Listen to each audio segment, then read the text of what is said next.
Well, here we are. We're in week 5 of our Renovate series. And this week we're going to hear again from Gabe and Rachel talking about God's heart for us to be a generous people. So God bless you as you hear them out and then discuss the questions that challenge us to become more generous.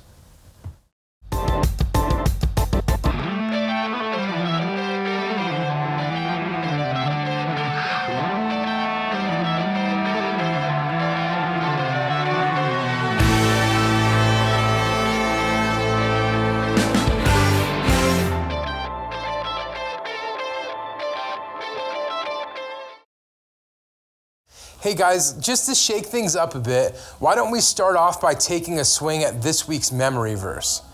Well, generosity is something that Jesus spent a lot of time talking about.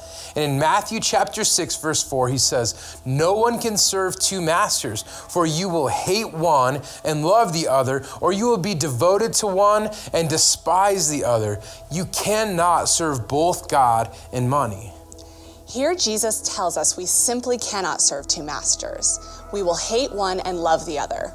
The contenders for the masters of our lives he is referring to are himself or the root of evil, which is the love of money. Now, money itself isn't evil. In fact, it can be used for very good things. Money can be an excellent tool for the kingdom of heaven, but it can be a terrible master of our lives. Jesus talked less about heaven and hell than he did about money. Just think about that for a second. If ever Jesus was waving a red flag in our face and saying, "Hey, pay attention to this. This is important," this certainly was one of those times. And Jesus spoke on money and earthly treasures often to remind us that they are fleeting and ultimately unsatisfying. He spoke of it often to remind us that chasing money can render us weak and powerless through the lens of eternity. He knows how easily our hearts can be consumed with the love of money. He gave us a very fair warning. It might seem like we can have both a dedication to God and a dedication to money at the same time, but the truth is we just can't. It's impossible to prioritize both God and money equally. We will always put one above the other in some way, shape, or form. And I mean, if we're really honest, from there, the division of our priorities will definitely grow. John Wimber, the founder of the Vineyard movement, he once said this: "Show me your checkbook and I'll show you your priorities." Man, ouch. That could be painful, right? So what does your checkbook or your banking app say about your priorities? Were we generous givers last month or tempted takers? Whether we realize it or not, we've placed a priority on certain things in our lives or on a standard of living that is revealed by how we use our finances. And we've then created a pattern that we'll do this month and the next month and the next until either God or our pursuit of money are the ones calling the shots in our life. When we allow God to call the shots with our finances, we will absolutely see how great a servant money can be, rather than a terrible master. When we follow the Spirit of God with our wallet, there are treasures waiting to be stored in heaven and blessings waiting to be given to those around us. This week's first question is all about that idea. So let's get into that question now.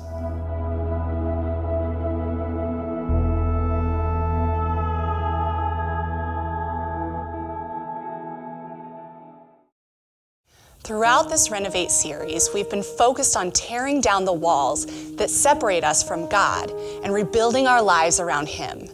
The idea or ethic of generosity is a huge aspect of doing this renovation process. The treasures here on earth are abundant. We've been blessed to live freely in the land that gives us opportunity and prosperity for ourselves and the generations that will follow us. The trouble is, though, that if we're following our own desires, the treasures that we seek are fleeting and temporal. As children of God, He urges us to look beyond this lifetime and to store our treasures safely in heaven. The American dream is often painted as the ultimate achievement for a successful and fulfilling life.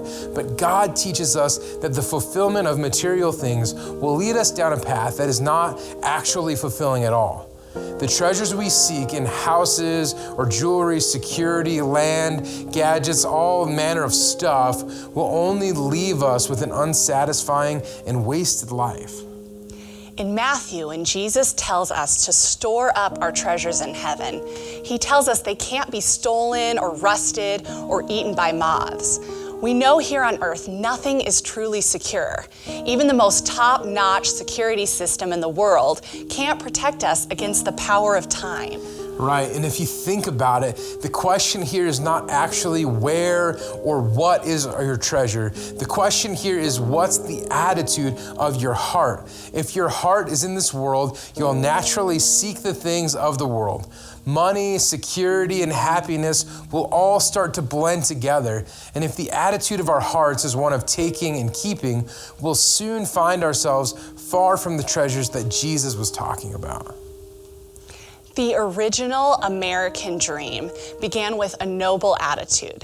To quote from James Truslow Adams, the American dream was described in such a way that life should be better and richer and fuller for everyone, with opportunity for each according to the ability or achievement, regardless of social class or circumstances of birth.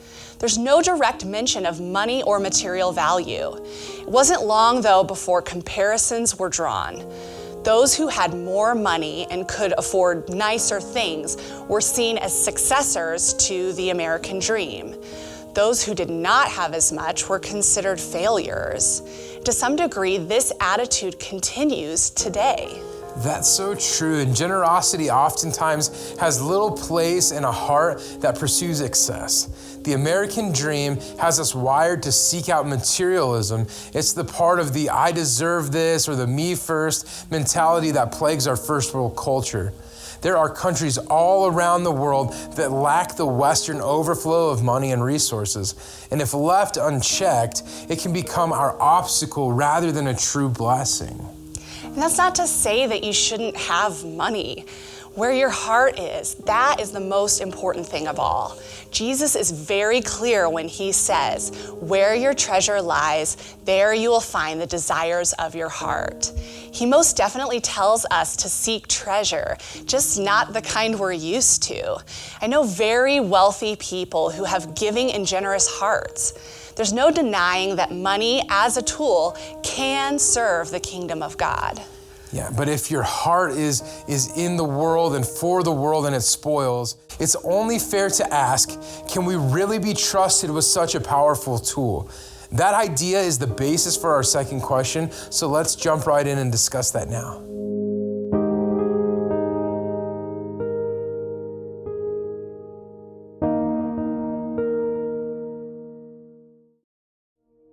You know what pops into my head when I hear the word treasure? Well, green paper bills, silver and gold, Xbox Ones and iPhones, things like that. Those are the colorful and universally recognized treasures of the world if you ask almost anyone. Throughout my Christian life, there have been many treasures that I've realized can be given or taken that have nothing to do with money or materials at all. Not all treasures are bought or sold or buried underground. There are priceless treasures in this life that come from heaven itself. Well, for example, forgiveness is one of the greatest treasures. When you really think about it, when we became Christians and we began our relationship with God, this is the first treasure that He gave us. We didn't buy it, God did. And it wasn't with money, it was with His only Son. And if you think about it, time itself is a precious treasure that you can't just put a price tag on. Without it, there would be no place or means to work, to help each other out, to grow, or even live. We can give our time to others, to the Lord, and to ourselves. You've heard people say time is money, but in this case, time is a treasure worthy of great value. And God has the most generous heart of all. And He really does give abundantly to His people. He's blessed us with these talents and love and all manner of things that come from His Spirit.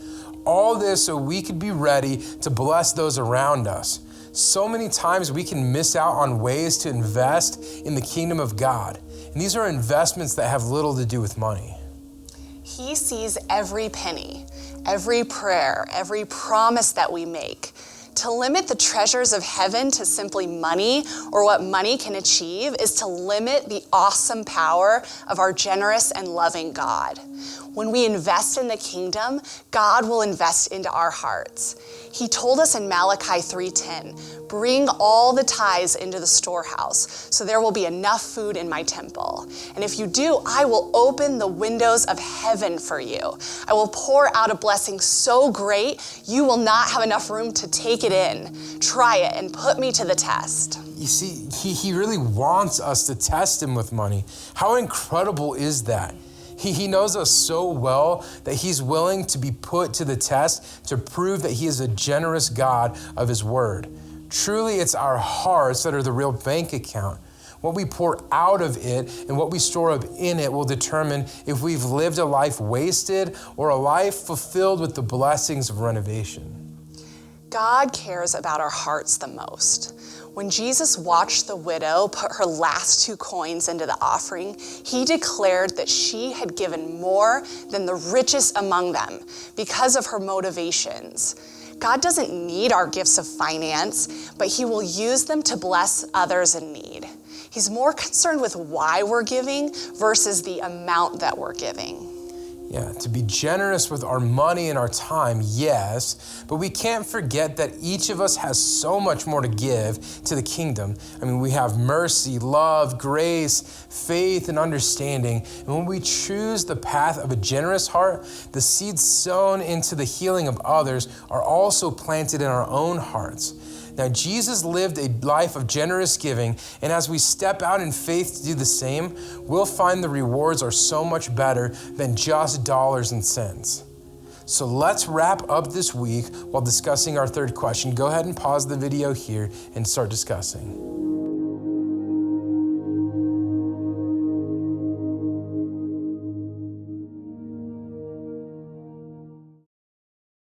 Thanks again, Gabe and Rachel.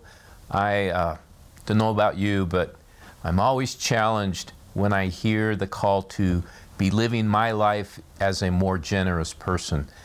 And so, obviously, we're talking more than just our resources, our money, our things, but what talents that we have to be generous to give for the kingdom. Okay, so here's what you can do this week. As from the things that you've heard, there may be a person that God has brought to your mind that I just need to reach out to them.